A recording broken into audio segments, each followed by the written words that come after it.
I'm Christine Frizzau in Washington. President-elect Donald Trump's choice to lead the Federal Communications Commission has yielded praise and criticism for his stated goals. Brendan Carr says he wants to deregulate much of the broadcast industry, but at the same time, more heavily regulate major technology companies.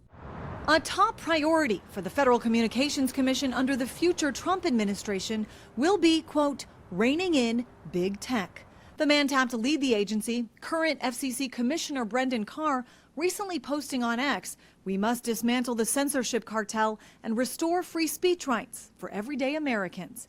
Despite a more hands-off approach recently by companies like Meta, which owns Facebook and Instagram, Republicans have long insisted big tech censors conservative voices, blocking or suppressing content related to Hunter Biden's laptop or COVID-19 vaccine policies, which some government officials worried would lead to more transmission of or death from the virus. As a conservative, I do think that there is a role for the government to play with respect to content moderation. In other realms, Carr has promoted deregulation, with industry leaders celebrating his appointment as a boon for business, and recently accused NBC of violating the equal time rule when Kamala Harris appeared on Saturday Night Live just before the election. And I'm just here to remind you, you got this. In response, the network gave Trump TV time following a NASCAR race. Just remember, Kamala and her friends broke it.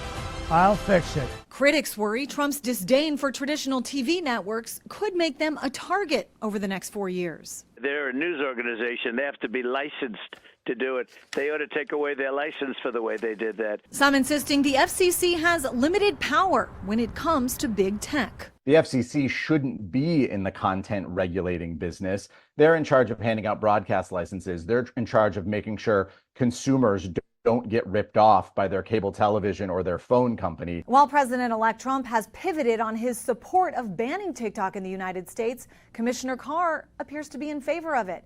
As the author of the FCC section of Project 2025, he details the national security threat it and Chinese telecom as a whole poses to the country. In Washington, I'm Christine Frizzau.